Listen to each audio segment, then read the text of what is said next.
Muito bem, retornando aqui, agora quero mostrar para vocês os livros que vamos utilizar. Primeiríssimo lugar, lógico, a palavra de Deus, a Bíblia. Ainda teremos parte desse livro, né? Muito importante, base do nosso estudo. E também esses aqui são os que nós vamos trabalhar como fonte de pesquisa, né? Todos esses livros eu recomendo para você, né?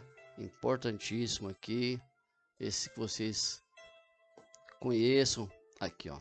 Esse aqui também, todos esses são livros de pesquisa, livros muito importantes nesse contexto. E vamos ler novamente Gálatas 4:4, porque aqui vamos começar a entrar, como já vimos no vídeo anterior, né? Deus cuidando da história, preparando tudo para que Jesus chegasse vamos lá, capítulo 4, verso 4. Capítulo 4, verso 4 do Gálatas. Gálatas 4 e 5, tá?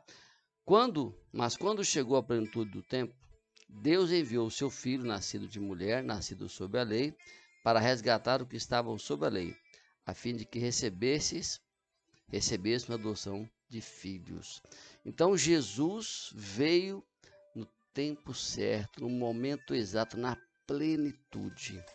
E tudo isso, nós temos que vocês precisam entender com bastante clareza. Tudo isso é a ação de Deus na história. É isso que eu quero mostrar para vocês. Porque estamos aqui falando de história da humanidade, história geral e também história bíblica, certo? Que não há choque dessas duas histórias, porque Deus é que comanda a história. Então, é importante você ter em mente isso. Deus comanda a história. Deus é o início de tudo e comanda a história, como o título nosso desses estudos, né? Deus inicia tudo e as suas ações na história. E é fundamental. Então vamos lá. Vamos tentar dar uma visão geral. Jesus, na plenitude dos tempos, cumprindo as profecias bíblicas, nasceu em Belém da Judéia, né? Acabamos de ver aqui quem governou a Judéia, né? Muito bem. O que a gente entende? O verbo se fez carne, tabernaculou entre os homens. O que significa isso? Tabernacular significa habitar. O tabernáculo foi instituído no Antigo Testamento por Deus quando o povo estava no deserto. O tabernáculo simbolizava, ali Deus se fazia presente. Então o tabernáculo é onde Deus habitava, onde o povo tinha contato com Deus. Então Deus tabernaculou com o povo. Então o verbo se fez carne e tabernaculou com os homens agora de uma forma definitiva. Ele habitou entre nós, cheio de plenitude, cheio de graça e verdade. Ele vestiu, podemos dizer que ele vestiu uma pele humana, ele se tornou 100% homem. Ele foi uma pessoa humilde, ele sentiu tudo aquilo que nós poderíamos sentir. Jesus, ele passou por todos os problemas que nós poderíamos passar. Ele chorou, ele ficou decepcionado, ele ficou triste e ele carregou sobre si a nossa iniquidade, o nosso pecado.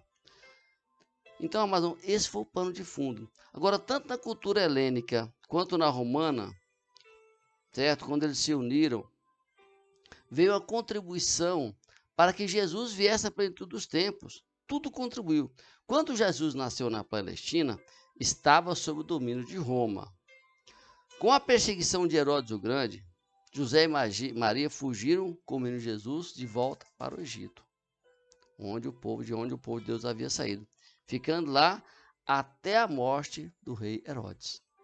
Voltaram do Egito, fixaram-se em Nazaré, cidade onde haviam morado anteriormente. Ali Jesus cresceu como filho de um carpinteiro e aos 30 anos de idade deu início ao seu ministério, tendo sido batizado por João Batista, que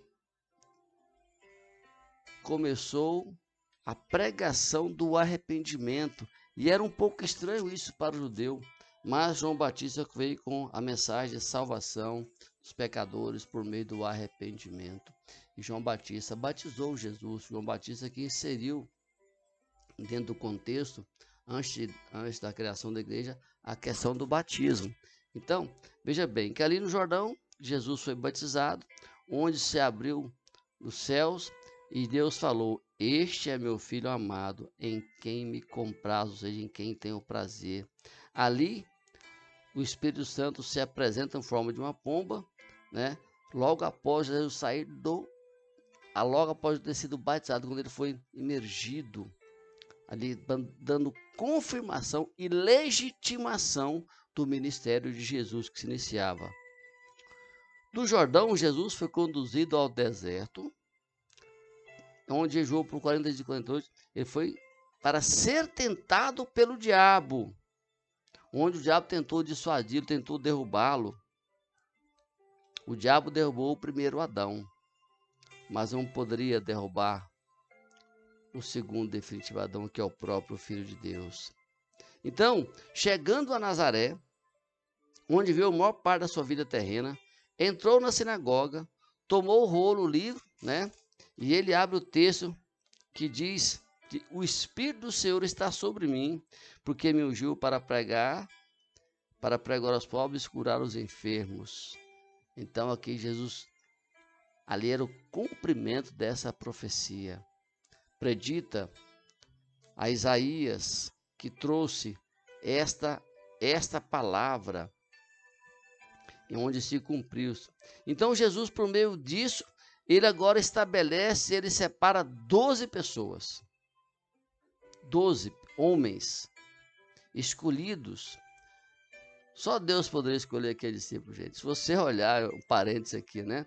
Se você olhar, nenhum RH de nenhuma empresa contrataria esses 12 discípulos para se tornar apóstolos posteriormente, para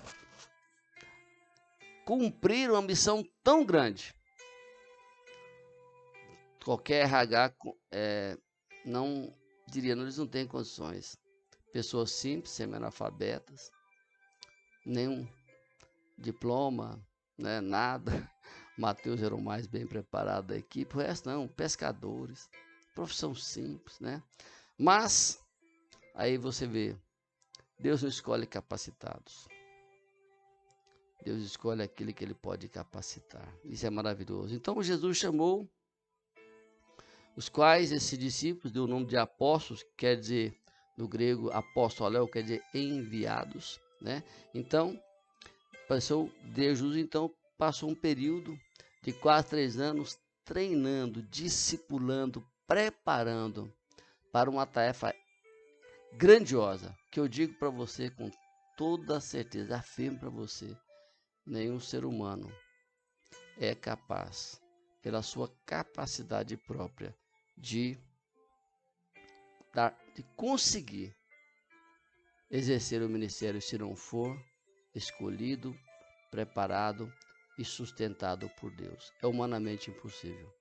Digo isso por experiência própria e não há um colega meu, não há um pastor que pense diferente. O ministério, o verdadeiro ministério, tá? É só para quem realmente Deus separa. Nós somos escolhidos porque somos bons, não, somos melhores, não. Ao exemplo dos apóstolos, ninguém escolheram eles. Então, realmente é o poder de Deus. Então, Jesus percorreu Galiléia, Pérea, Samaria e Judéia. Pregou em quase todas as cidades e vilas e campos. Pregou nas sinagogas, no templo, pregou ao ar livre, na praia, nos lares. Pregou a multidões e também a pequenos grupos. Jesus andou por toda parte fazendo bem, libertando os oprimidos do diabo, curou enfermos, alimentou os famintos, deu vista aos cegos, endireitou os paralíticos, fez os coxos andar, deu audição ao surdo, purificou o leproso, libertou os possessos com possessão demoníaca, ressuscitou mortos. Foi a suprema e maior revelação de Deus aos homens. Recebeu o nome de Emanuel, quer dizer Deus conosco. E eu quero aqui abrir um parênteses para você, dizer uma coisa para você. Eu sei que tem pessoas que vão em busca de revelações. Coloquei entre aspas aqui. Meu amigo, meu irmão, você não vai encontrar revelação maior do que Jesus Cristo. Eu tenho muita preocupação, Tobinho, eu quero ler um texto para você. Eu tenho muita preocupação com os que se dizem, né, profetas hoje, que trazem revelações. Deixa eu ler um texto de Hebreus para você, porque isso é muito preocupante e eu quero deixar você ciente disso. Hebreus 1, 1 e 2 diz assim. Aliás, de 1 a 4. Antigamente Deus falou muitas vezes e de muitas maneiras aos pais, pelos profetas, mas esses últimos dias nos falou pelo seu Filho, a quem constituiu herdeiro de todas as coisas, pelo qual também fez o universo. O Filho é o resplendor da sua glória e a expressão exata do seu ser, sustentando todas as coisas pela sua palavra poderosa. Depois de ter feito a purificação dos pecados, assentou-se à direita, a majestade nas alturas, tendo se tornado tão superior aos anjos, quanto herdou o mais excelente nome. Então, meu amigo, meu irmão em Cristo, muito cuidado com essas ditas revelações. Jesus fala: eu sou o caminho, a verdade e a vida. Ninguém vem ao Pai senão por mim. Jesus é a verdade, Ele é a palavra. Ele fala: examinai as Escrituras, porque cuidar de ter nelas a palavra de vida eterna, e são elas que testificam de mim. Então você não precisa de revelação superior à palavra de Deus, não. Você não vai encontrar nada além disso aqui, ó. Essa é a revelação. Tudo que Deus quer que você saiba sobre Ele e sobre tudo está aqui. Cuidado com essas revelações. Você não vai encontrar amparo bíblico. Muito cuidado. Porque, olha, isso é muito preocupante. Recentemente eu conversei com uma pessoa que gosta de atrás dessas tipo de pessoas, né? Que diz que tem revelação. E eu digo para você, muito cuidado. Porque Deus não deixou nada para depois. Deus já preparou tudo. Então Jesus, próprio Deus se manifestado, veio com a missão definida, pronta, morrer por todos, na cruz. Ele nasceu e morreu. Ele morreu para que pudéssemos viver. O apóstolo Paulo foi enfático ao dizer que ele morreu pelos nossos pecados, segundo a Escritura, foi sepultado, restou ao terceiro dia, e está em 1 Coríntios 15, 3 e 4. A sua morte não foi um acidente, e nem a ressurreição uma surpresa. Sabe, meu irmão, meu amigo, eu quero parar por aqui, para a gente poder continuar. Eu quero que você saiba que o diabo usou diversos artifícios para fazer Jesus desistir da cruz, para que ele não cumprisse o seu propósito. Porque na cruz Jesus consumou toda a obra da redenção. Na cruz ele nos libertou. Na sua a morte não pôde prendê-lo. Ao terceiro dia ele ressuscitou para a justificação, da nossa justificação. Depois ele passou 40 dias no meio dos seus discípulos. E de antes de subir ao céu, ele passou e dando os toques finais. Por isso, meu amigo, meu irmão em Cristo, eu quero realmente parar por aqui para a gente começar na próxima semana sobre as ações da igreja, a ação de Deus sobre a igreja, que é uma criação de Deus. Mas eu quero reforçar aqui, fique firme na palavra de Deus, naquilo que Jesus nos ensinou. Porque Deus conduziu e continua conduzindo a história.